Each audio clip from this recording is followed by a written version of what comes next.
So welcome everyone to today's event. Thank you so much for joining. Julie, I wonder if we have you on the line, whether we could hand over to you to do a quick intro. So Julie, do you want to do a quick welcome? Yes, I do. Thank you very much. I'm Julie Lawson-McDowell. I'm CaLP's Knowledge Management and Research Coordinator, and I lead on social protection. And we want to warmly welcome you all to CaLP's regional event, which focuses on linking social protection and humanitarian cash within the current COVID-19 response. So as you know, the Cash Learning Partnership is a global partnership of humanitarian actors engaged in policy, practice and research within cash and voucher assistance. And CaLP currently has over 90 members who collectively deliver the vast majority of CVA in humanitarian contexts worldwide. So, in line with the new global strategy in hosting this regional event, CaLP MENA has brought together our network around what we think, and we hope you think, is one of the most pressing and relevant cash and voucher assistance topics. Hi, Julie. So as Julie said, the CaLP Learning Partnership, as most of you are aware, is a global partnership of humanitarian actors engaged in policy, practice, and research. So our goal, and I would like to emphasize that, is to facilitate and encourage discussion, collaboration, learning, and improved collective outcomes. Building linkages between humanitarian cash and vouchers assistance and social protection has become an increasingly prominent topic over the past 5 years, reflecting a wider focus on the humanitarian development nexus. As it has been reported in the State of the World's Cash 2020 report published last week, an increasing number of organizations report that they have worked, to some extent at least, with governments and have used national social protection systems to deliver cash assistance. So this period has been characterized by increasing experimentation and learning, as well as diversity of approaches and more strategic engagement. While experiences and learning are emerging from programming in all regions globally, responses in our region, the Middle East and North Africa, have been at the center of this evolution, where the protracted nature of the crisis that we're dealing with, affecting many countries, have provided an enabling environment for engagement in this space. Most importantly, this trend is now being accelerated by COVID-19. As Laurent Bouguera, the WFP representative in Yemen, stated last week at the launching event of the State of the World's Cash last week, the need to increase dialogue and collaboration with governments and national systems is as pressing as ever. With that being said, CaLP has been increasingly active in this domain. Thanks to the generous funding from the General Federal Foreign Office, CaLP has recently undertaken 2 separate but related studies in linking humanitarian cash and vouchers assistance with social protection. Our goal was to inform our approach to capacity building, research, and technical support to coordination and policy in this critical nexus area. The first study was a review of the current state of the art globally in linking humanitarian CVA to bring us up to speed and guide our partnerships and capacity building work. The second commission was a crib sheet, meaning a summary, of the experiences in linking humanitarian response with social protection that have emerged in response to the Syrian crisis in MENA. This summary is complemented with 3 and soon to become 6 micro case studies. So we are delighted to launch these 2 studies in the region today. Our goal today here is once again to share this learning with you, general discussion with you, our regional colleagues, to promote a broader understanding of the issues and challenges, as well as the best practices from a multi-stakeholder perspective. And in order not to lose time, I will invite Diksha, our regional thematic and policy analyst, to lead us through the next part of this meeting. Many thanks again for all of you that participated in this event. We are very excited to have you, and particularly, of course, our esteemed panelists who are here to present their work and perspectives again around this domain. Now, I don't know if also Sophie mentioned, there is a Q&A. You can write your questions and answers in the box. If you don't like to be quoted, please send your questions directly to the panelists. And I'm sure it has been mentioned that this session will be recorded and published on YouTube. Thank you, everyone, and once again, welcome. Thank you very much, Yorgos. So once again, welcome, everyone. Today, I'll be jumping straight into the highlights from our recently launched State of the World Cash Report 2020.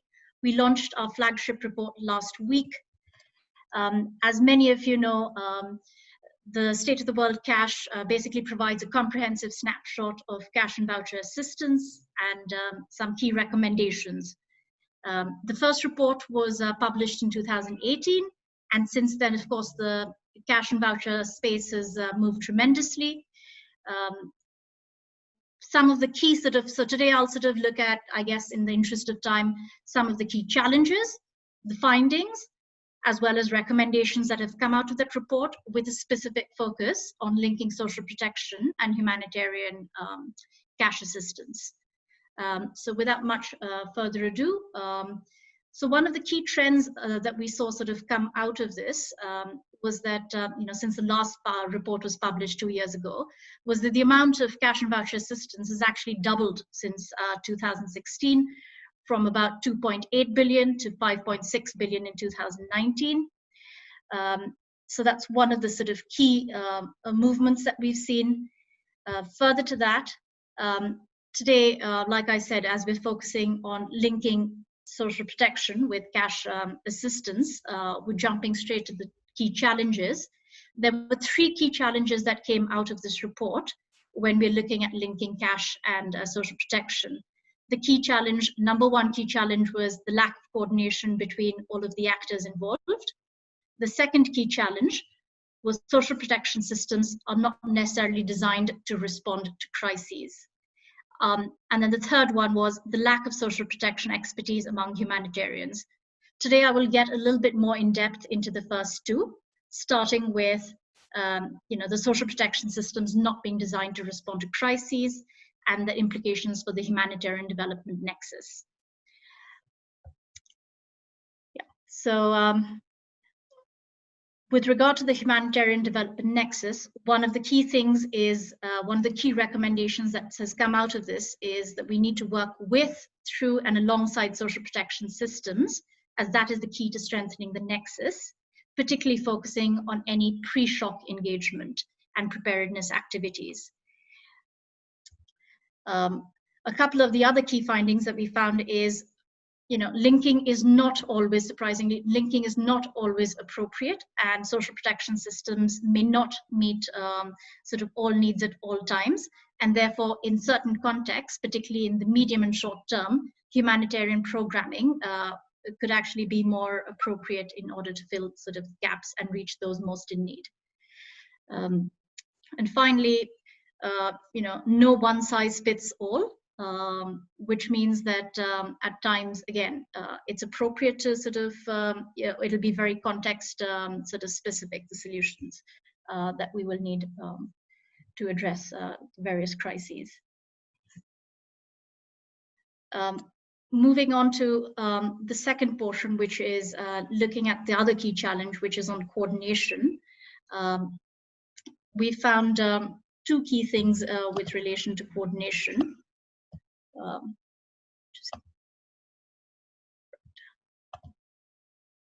And the first half is basically talking about the linking process, the actual process of linking social protection and humanitarian cash assistance. Currently, this linking process has been driven mainly by a few international humanitarian actors, mainly the UN actors, the Red Cross, Red Crescent movement, and donors. And there's a bit of a wider challenge in terms of building ownership from the government and other local actors. So that's one of the dynamics that we're seeing. The other dynamic that we're seeing is that while this is likely to continue and the space is likely to be sort of dominated by fewer actors, there will be a critical role for a number of other humanitarian actors, particularly on covering gaps and ensuring that there are more inclusive approaches, particularly for marginalized populations such as refugees and migrants. And then sort of looking at that, and given the current context in terms of the COVID-19 response, some of the key things to keep in mind would be looking at the COVID response as an opportunity to sort of build on the momentum to address long-standing cash coordination issues, particularly with the role that cash coordination, cash working groups at the country level may have to play in terms of linking the various actors and addressing sort of structural barriers. There's also an opportunity to sort of accelerate collaboration between social protection and humanitarian cash practitioners at the global level. However, what we've seen is in many in-country responses, there have been some sort of silos, competitiveness and waiting games, which are sort of hindering potential progress in that area. And finally, if we come straight to sort of some of the key recommendations, from the report in terms of the humanitarian and social protection actors would be first, to focus on outcomes for the affected populations. Second would be to sort of develop further evidence and a clear understanding of the different options for linking, using and developing systems that support cash assistance and social protection. And finally, ensuring better coordination across the responses, including preparedness, tools, and across sort of all stakeholders. And for donors, of course, the idea is to, one of the key recommendations is to develop and fund longer-term funding frameworks, particularly if we are to look at sustainable solutions and strengthening that humanitarian development nexus. Overall, the idea is, if we had to leave you with one key thought, it would be to act short-term, but think long-term. So with that, thank you very much, and I will hand over to Julie, who is just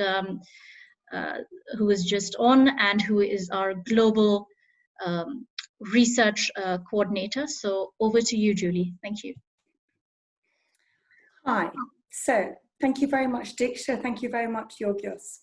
So nearly a year ago, CaLP was trying to think about how, or even whether we should be revising our capacity building work on linking social protection and humanitarian cash and voucher assistance. We weren't sure what the current state of play was, were there lots and lots of training materials out there, was it no longer a useful thing to be thinking about? And we wanted better to understand the demand and our role. Well, this has been some year for those linkages. But going back to properly understand and to meet the needs of the different stakeholders, we decided to commission some research. We asked for a state-of-the-art, a high-level review of the current state of play in this critical but very complex area. And we wanted to understand what this looked like from both the humanitarian and the development perspective. So we managed to get a fantastic team, very technically diverse. And the team included Daniel Longhurst, Rachel Slater, Rachel Sabates-Wheeler. And it was led by Paul Harvey. And Paul is here today to summarize the key learning. And this, in fact, constitutes the Arabic version launch of the report. So many of you probably know Paul's name. He's worked in humanitarian action for over 20 years as an aid worker, a researcher, and a consultant. He's focused on cash programming and the role of states, corruption and dependency in humanitarian action. He recently directed the Secure Livelihoods Research Consortium research program on service delivery and state building. And his work on cash has included humanitarian policy group reports, a humanitarian practice network, good practice review, evaluations, reviews, and being part of the Secretariat for a high-level panel on humanitarian cash transfers. As we're a bit short of time today, what we're going to do is we're going to round up any questions from Paul's brief overview and have those after we've listened to Gabby Smith do the next presentation. That being said, thank you for being here today, Paul. Please tell us what you learned in that review. Great. Thank you, Julie. And thank you, everyone, for being here. It's a sort of pleasure and privilege to be part of this event. As Julie said, this was a team effort, the paper that I'll be presenting. It was sort of coordinated by me, not really led by me. Daniel Longhurst did most of the work. Rachel Wheeler were sort of co-authors. But I'm presenting it today. And I've only got, I think, sort of 10 minutes at most. So I will sort of highlight some key points for discussion rather than taking you through the whole report. It's worth saying that we're writing it sort of pre-COVID and then finalizing it as the COVID pandemic started to unfold. So it doesn't have a specific focus, but it certainly has sort of, you know, the way that the COVID crisis is unfolding. There are important implications for all of these issues. So the first point, I think, is you know, one that there is a clear case for social protection to be shock responsive, and all sorts of reasons why it's potentially a good idea. And there's starting at least to be growing experience with actually doing it. For a long time, the problem was that there was a clear case, but not much experience, and everyone kept talking about Ethiopia and Kenya and wondering why it wasn't being done anywhere else. That's ceasing to be true. There's huge experience starting to develop over Latin America, in broader parts of Africa, and indeed in the current COVID response, a massive expansion in ways in which social protection is trying to be shock responsive. Having said which, it isn't straightforward. You know, if it was easy to link relief and development, then we'd have done it better rather than talking about it for the last 30 years. And as Dixia said, it's not always, in fact, desirable. There may be contexts and cases where it makes sense for social protection to focus on getting social protection right and being as inclusive and straightforward and simple as possible, and for emergency response to be separate. And that might be led by international humanitarian actors. It might indeed be led by states, but as part of their emergency management, disaster risk management capacity, rather than as part of their social protection capacity.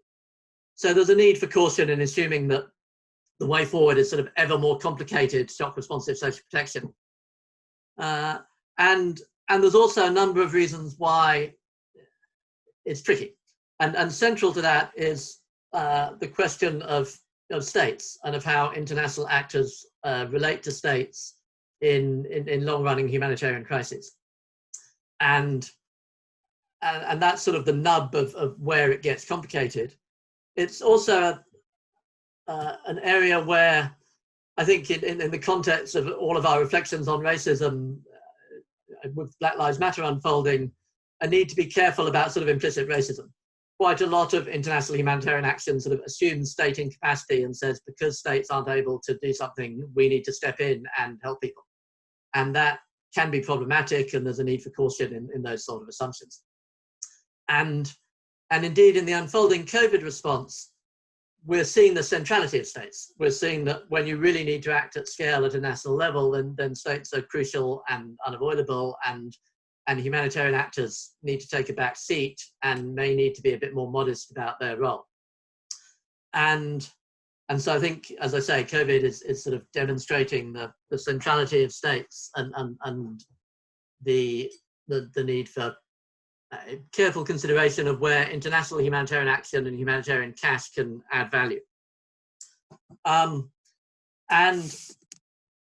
as Dixia was saying in the State of the World Cash report, there's an important reflection on coordination challenges.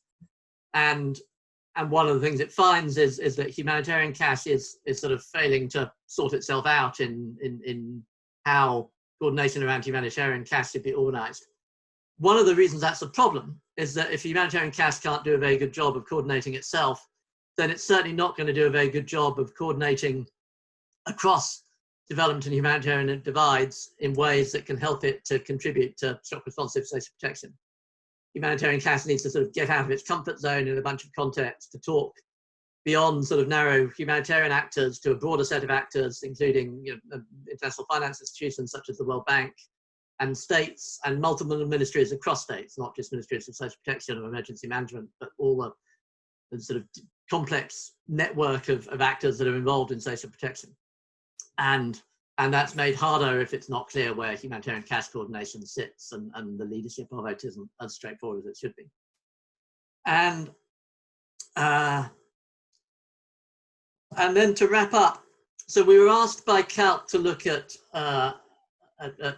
what role CaLP should play in capacity building and in strengthening capacities to do shock responsive social protection better, and for humanitarian cash to play a more constructive role in thinking about its place within shock responsive social protection.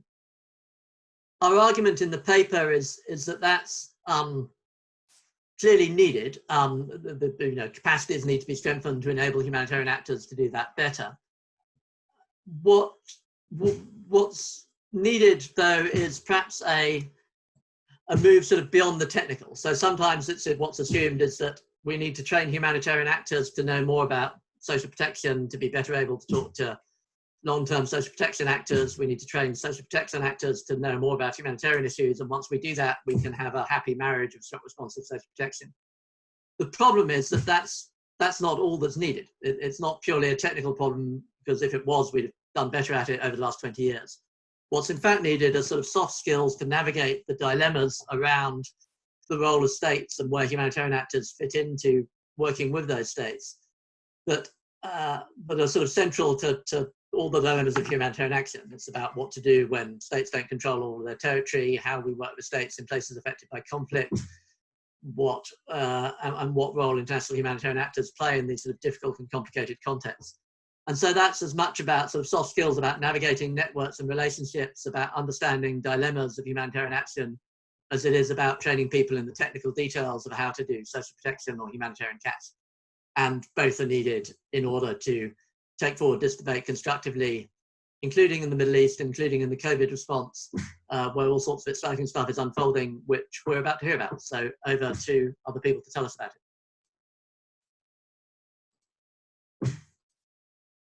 Hi, me again. So thanks to some of the recommendations made by Paul Harvey and his team, CaLP's already started to think about what next, and particularly where we can partner, because that fits with our new strategy about working with our partners. But we were certainly aware that what we had on the Middle East for training, for sharing purposes, wasn't up to speed. Huge amounts been happening. And so to make sure that we had up-to-date MENA examples of innovations, challenges, and a sort of account of what had driven progress or impeded progress, we asked Gabby Smith to produce what we used to call a crib sheet and some case studies to be used in our training materials. Now, Gabby's here today and she's going to share the highlights with us. Gabby's a social protection specialist. She's got 16 years experience in multi-sectoral humanitarian and development programming. She's worked across technical assistance, capacity building, research, and M&E. So she has particularly been at the forefront of global initiatives, exploring the potential for using and strengthening national social protection systems in humanitarian context. Recently, and we were very lucky that this was the case, Gabby's focused much of her attention on the MENA region, and she's done some very interesting recent work for donors and for the UN. She worked on the DFID basic assessment in Lebanon. She's worked on country support for UNICEF, and she's also worked for WFP.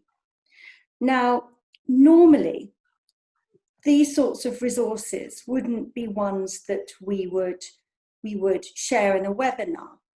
You know, there'd be things that were on the website, and you could look at them if you were interested or if you were in a training. But you know, Gabby did such a great job with these resources that we made the unusual decision to share them more broadly, and in fact to launch them here. And I think she's really done an excellent job of identifying the key dynamics that have influenced the MENA evolution and the innovations in linking social protection and CVA. Before I hand over to Gabby, I would like to say thank you very much again to the German Federal Foreign Office for supporting this work for us. And I will now hand over to Gabby. Hi everyone, thanks for that intro, Julie. It's great to be here. I'm really sorry, I've developed a cold at precisely the wrong moment, so I hope you can all hear me all right, and I apologise now if I cough down the mic. It's possibly going to be unavoidable. To give you some of the background to the piece, I mean, you, Gus and Julie have already covered a lot of this in their introduction, but what we've seen is that the field of linking humanitarian cash and vouchers and social protection, it has evolved significantly over the past 5 years. And whereas the earlier engagement of humanitarian actors in this space, it was fairly reactive, it was focused more on sort of, you know, programmatic responses to, let's say, sort of individual shocks ex post. In the last few years, what we've seen is a real diversity in approaches and much more, I would say, strategic engagement in this space. And the activities in the MENA region have been in many ways at the centre of that evolution. I'd say partly because of the protracted nature of the crises, it has provided stakeholders with the longer time horizons that have been needed to think through some of the options and to foster the coordination and the engagement that's necessary in this space. If you can move forward to the next slide, please. So the crib sheet is summarising activities and lessons on linking in the region over the last 5 years. So it's prior to the responses that we're now seeing be implemented or be planned in response to the COVID-19 pandemic. And it's focused on 7 countries in the region to different degrees, because there's different amounts of material pertaining to these countries in the literature. And it's accompanied by these 3 more in-depth case studies that look in more detail at the issues, experiences and issues in Iraq, Lebanon and Yemen, I should say. And they follow broadly the same structure as the crib sheet does. And I've developed these basically from existing secondary data, so they're not based on, you know, primary data collection of my own or any interviews. So I comprised a desk review of published material, and then I reached out to certain key stakeholders in the countries of interest to ask for permission to use other unpublished and internal documents and resources, and they've been kindly shared. And the crib sheet does signpost to all the, you know, the published and shareable materials that I've included in there. And what we're seeing, so in these 7 countries over the last 5 years, cash and vouchers has assumed really a progressive growing significance in each of the humanitarian responses. And there have been these similar trends, these consistent trends of increased consolidation of cash and voucher assistance into these fewer, larger scale programs that are meeting needs across sectors.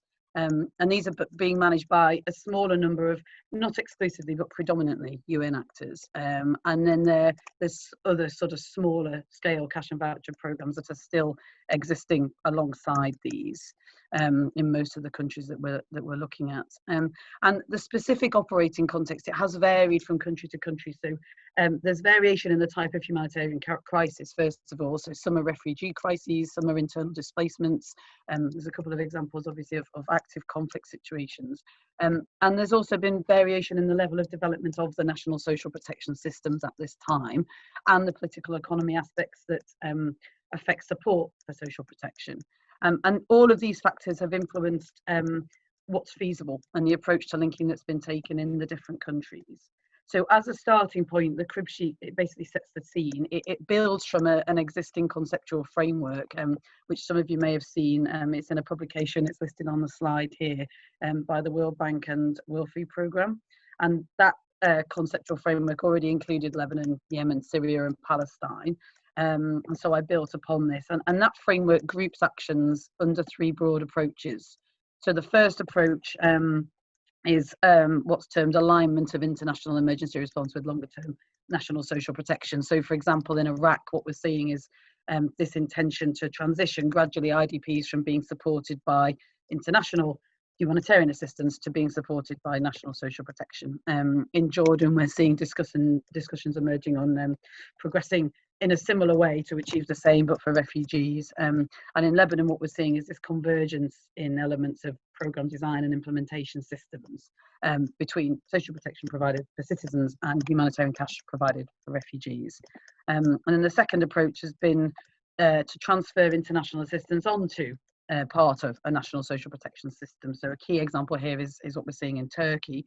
So cash assistance for refugees is still being funded by the international community, but it's delivered through elements of the national system. Similarly, in Palestine, what we're seeing is that assistance is being funded and delivered through a common programmatic framework that's been developed collectively between development partners, humanitarian partners, and national authorities. And then the third approach has been for international humanitarian actors to aim to support some sort of continued provision of services for citizens in conflict settings. The prime example here being the case of Yemen. If you can move forward, please. And the first thing we're going to look at in terms of activities is what I call like the programmatic response. And there's a range of actions that fall within this, and what I mean by this is basically the delivery of material assistance to households, the actions that we typically think of when we're thinking of shock responsive social protection, and all of these actions fit within the well-known typology of options for shock responsive social protection that you've probably seen, that was developed a few years ago by OPM, and all of these programs pretty much all are delivered through a partnership between humanitarian actors and national governments. So some of them are making use of or building on elements of the national system to deliver humanitarian assistance, and this is basically the piggybacking option in that typology of options. There's the Turkey example I mentioned on the previous slide. So there we're piggybacking on the social assistance management information system and the registration processes that are used on the national system for both the emergency social safety nets program and the conditional cash transfer for education program. We have other examples of this as well. There's examples of where the social protection beneficiary list has been used by UNICEF on their earlier winterization programs in Lebanon. There's the example of the poverty targeting system that's used on the Palestinian National Cash Transfer Program, and that system is also being used by the UN agencies for delivery of the e-voucher program. And even in Yemen, where UNICEF's emergency cash program, it is being delivered through what is essentially a humanitarian system because the social welfare fund is not currently functional. It's still making use of the social protection program's beneficiary list. And it has this sort of underlying objective of maintaining what we would call the brand value of the social protection, the social welfare fund, with the aim of supporting hopefully one day a more rapid regeneration of the scheme in a post-conflict setting. And then the other sort of broad group of programme actions that we're seeing is where humanitarian assistance is being aligned in some way with the national social protection system. And what we see as alignment, it looks very different in practice in the different countries. So one example is what we're seeing in Lebanon. So World Food Programme's cash and voucher delivery systems that were developed for the separate refugee response, they're now being used to deliver the vouchers to Lebanese beneficiaries under the government's national poverty targeting programme. With the end goal of ultimately informing the development of nationally owned systems and processes that the government can take forward in future. And that's slightly different to what we're seeing in terms of alignment in Iraq, for example, where here we have humanitarian actors delivering multipurpose cash to IDPs, and with this aim of supporting this, what I said earlier, this gradual transition of a caseload from humanitarian support to government support. And this is being conceived of by aligning targeting approaches across these two domains, targeting approaches and data fields in the data management systems. If you can move forward, please. And then alongside these, what you might call sort of program response activities, there's also this wide range of other activities that actors have been engaging in these countries. And these are really emerging globally, not just in this region, but globally, as really important for the success of linking cash and vouchers with social protection. And in the MENA context, these have been made possible through donor funding. So through these various mechanisms that some of you may be familiar with. There was ECHO's Technical Assistance Facility a couple of years back. There's DFID's Better Assistance in Crisis facility as well, and these have financed some of these wider activities. So the first of these is a focus on preparedness planning and assessments. So agencies have invested in scoping studies and feasibility assessments to understand the social protection context and to analyse what the different options might be, you know, before investing further in them. Another area is capacity building. So pretty much all the programs that I listed, you know, on the previous slides, they've invested to some degree in national capacity building. It's included building and strengthening operational systems, things like the management information systems, grievance mechanisms, payment delivery systems, and there's also been training provided to social welfare staff and others in government to improve things like technical design and monitoring, case management. And then the third area is around policy dialogue and coordination. And what we're seeing is that donors have played a real key role here in the region. At a country level, first of all, there's been various initiatives to improve donor coordination across the nexus in this topic. And DFID in particular is funding dedicated donor coordination positions now in Yemen and Lebanon. And as well as that, there's this high-level international conferences that have been taking place, which have helped to develop that political buy-in and the funding. If you can move on to the lessons slide now, please. I'll just summarise some of the main, lessons that the crib sheet goes into more detail on. The experiences across the region, they have highlighted several common lessons, and they really resonate very much with what I've seen elsewhere in the global experiences of linking with social protection. And some of these are outlined in that CaLP State of the World Cash report and in Paul's work. So the crib sheet highlights that it's really important to have political will. Political will is critical. It can enable or it can constrain efforts to link, and it can influence the scope of what is feasible. The other thing that's important is political dialogue to help overcome the very understandable concerns that there may be within government for moving forward with linking. So one aspect of interest here has been the choice of modalities. So in many countries, the national social protection systems were already based on provision of cash-based transfers to citizens. So providing basically a natural alignment, a natural starting point for linking with humanitarian assistance that was coming under the humanitarian system. In contrast, in Lebanon, while cash was being extensively used already in the response to refugees, the government of Lebanon did not at that early time finance any comparable social transfer scheme for citizens, but that is now changing. What we've seen is that the ability to forge these linkages has gradually evolved as this voucher component of the MPTP programme has been initiated and then been expanded. And another aspect has been the nature of the crisis in the country. That also influences feasibility here. So in the countries that are dealing with refugee responses, full integration of refugees into the national system, firstly, it can face legal barriers, and secondly, given the scale of the need and the fact that the crisis is so protracted in this region, there are understandable concerns about full integration of refugees, especially if international funding can't be guaranteed in the longer term. So to move on, the second lesson is around the nature of the entry points. So what we see is there are diverse entry points, even in these difficult settings. So we're seeing that there can still be entry points to building some form of linkage between humanitarian assistance and social protection in contexts where the system is still emerging at a national level, in contexts where there are challenges, like I've just said, with this inclusion of displaced populations, and even in conflict settings where national systems are no longer functioning as they did before. And what we're also seeing is that humanitarian actors can have a role to play beyond what I would call their traditional role as a cash and voucher implementer. So for example, in Iraq, the ECHO scoping study that was done a couple of years ago, it highlights that there's scope for humanitarian agencies to engage in a wide range of activities, so in things like technical assistance on targeting design, capacity building, developing management information systems, and all of this is something that would help, that would add value to support the transition of that humanitarian caseload to government.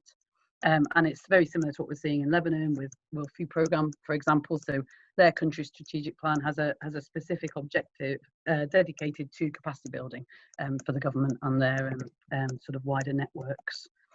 And in almost all the countries, I believe someone said this in the introduction, but we're seeing discussion and activity dominated really by donors and UN agencies. In contrast, in Iraq, there's been an entry point for a greater diversity of actors, including INGOs. So INGOs are working collectively through the CASH consortium in Iraq, and as a result, they've retained a larger stake in the, the design and the delivery of the humanitarian CASH response. And this case really highlights that the actors outside the UN do have added value to bring to this space, and the roles and the added value of the different actors working in this space. It is becoming a critical debate globally. This is something which is identified in CaLP's State of the World Cash report that was mentioned earlier. If you can move to the final slide, please.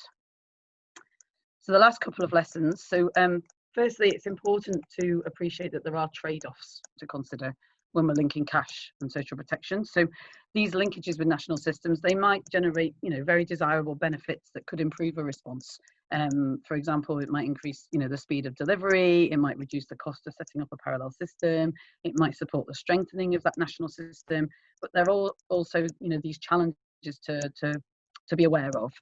So for example, the risk of overburdening a national system, especially one that's still emerging, or the risk that the national system is not going to be sufficiently well adapted to the needs and the constraints of working in in an emergency environment, in an emergency context.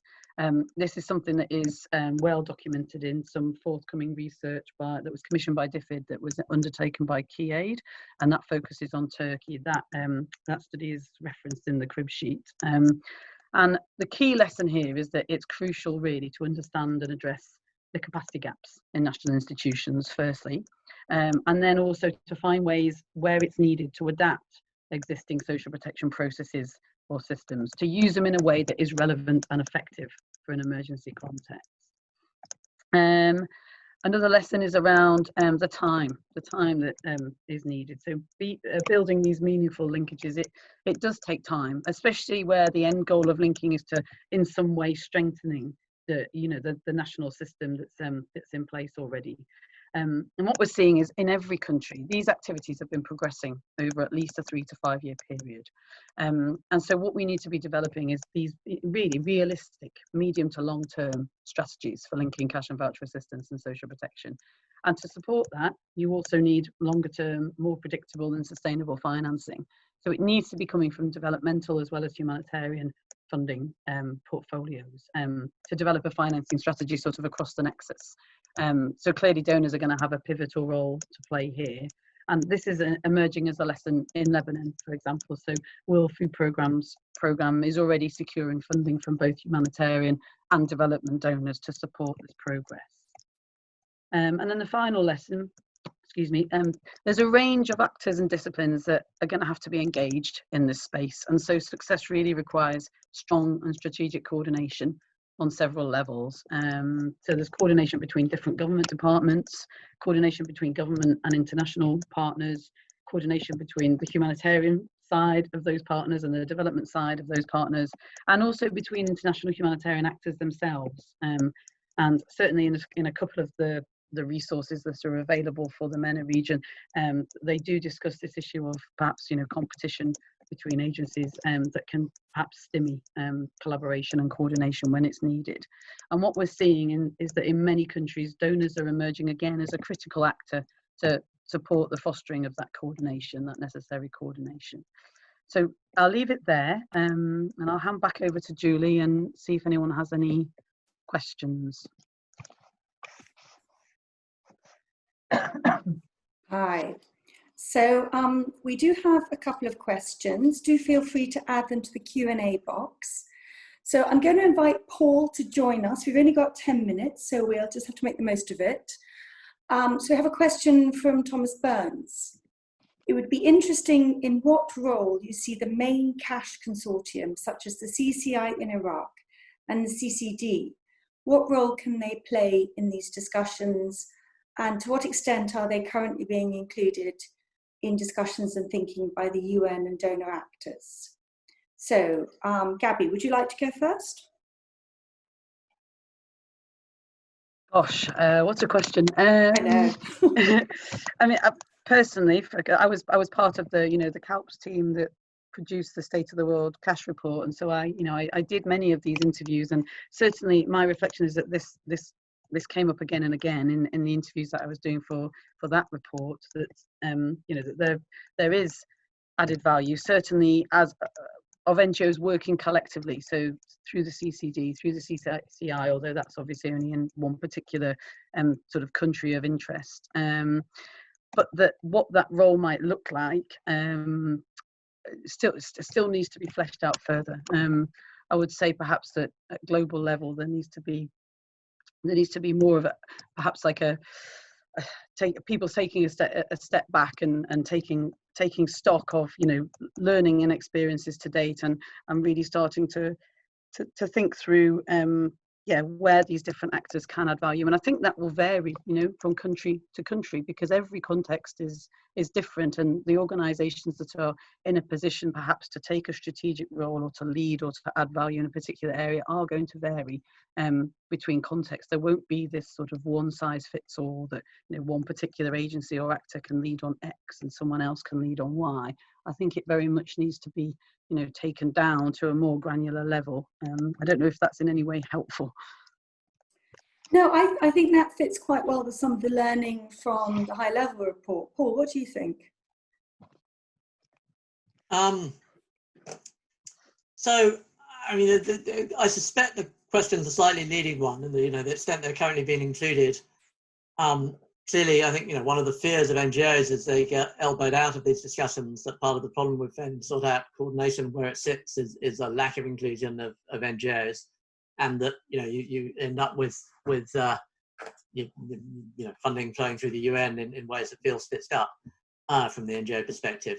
I think the NGOs and NGO cash consortia, as Gabby was saying, need to sort of strategically think about their role in contexts in which states are likely to be playing a more leading role, in which the direct delivery by NGOs might become less common, and so how they can add value within coordinated and collaborative responses without necessarily being deliverers, and obviously that has lots of financial implications when whether you're an NGO or the UN, you're no longer getting a percentage of the delivery cost, but needing to finance a constructive role within a different type of system.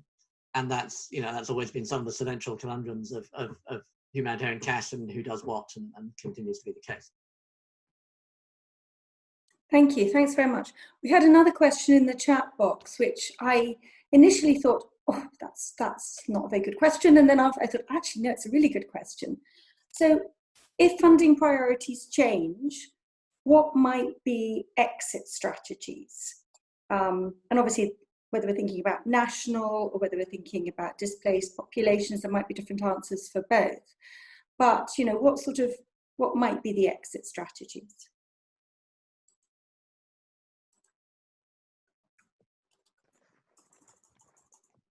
Gabby, would you like to go first? Thanks, Julie. Exit strategies for what? I think for these large, I think it must be the displacement population. What could be exit strategies? I mean, there wouldn't, I hope, be exit strategies for national social protection systems. Hopefully they are there to stay and will only be strengthened. So what could be the vision for an exit strategy if funding priorities changed for the displaced population? Gosh, again, another meaty question. I think it's a difficult one, isn't it? Because in the context where we're talking about in this region, the situation is protracted, and I don't see this. Certainly, if we're looking at the response to the Syria crisis, is there an end point in sight to this? I would say perhaps there needs to be, for the displaced population, there needs to be some sort of end goal in terms of finding more realistic, more long-term, productive livelihood strategies in country, and whether that can be, can start to be linked more to a greater degree than has been done already with the, with the cash-based responses, cash-based social protection style responses that we're seeing. And this is, I mean, it's a big challenge, isn't it? Because this this is also not too easy to move forward with in contexts where there are sort of regulatory restrictions on ability to work. But I would see that as being the next step, and there's going to have to be some sort of perhaps phased exit, because if the refugee population is to some degree going to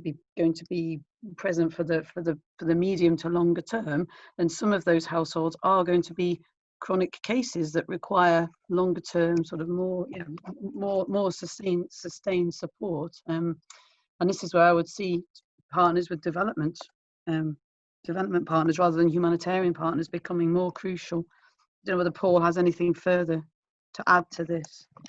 No, I mean, if you get my, this is the whole sort of point of the Refugee Compact and the other sort of global initiatives around refugees, to try and sort of get more inclusion into national systems, to try and get more sort of ability to work and livelihood solutions and so on and so forth. The problem is that, remains politically very difficult. And, I think you need to remind donors that whilst crises continue, they shouldn't be looking for exits. There is a continued need to provide support for people who are constrained by politics from an ability to earn a living and need support. And whether that's for 5 years or 50 years, it will continue to be true, as the Palestinian refugees demonstrate. Yeah. And perhaps what's needed is sort of institutional structures which enable support to be long-term. But I don't, there is no magic wand for exit strategies in the face of continuing crisis. What's needed are political solutions to enable people to get home or to resettle. So I can see lots of great questions coming up in the chat box, but these are also questions that we can ask later on to the panelists who are going to present shortly. So I'm going to say a huge thanks to Paul Harvey and his team, and to Gabby. And I want to assure everybody that we're sharing the resources. This is what this webinar is about. It's about introducing and sharing these resources to you, and we'll have Arabic translations of all documents and ultimately French as well, I hope. So thank you, and it's time to turn to Sophie, I think.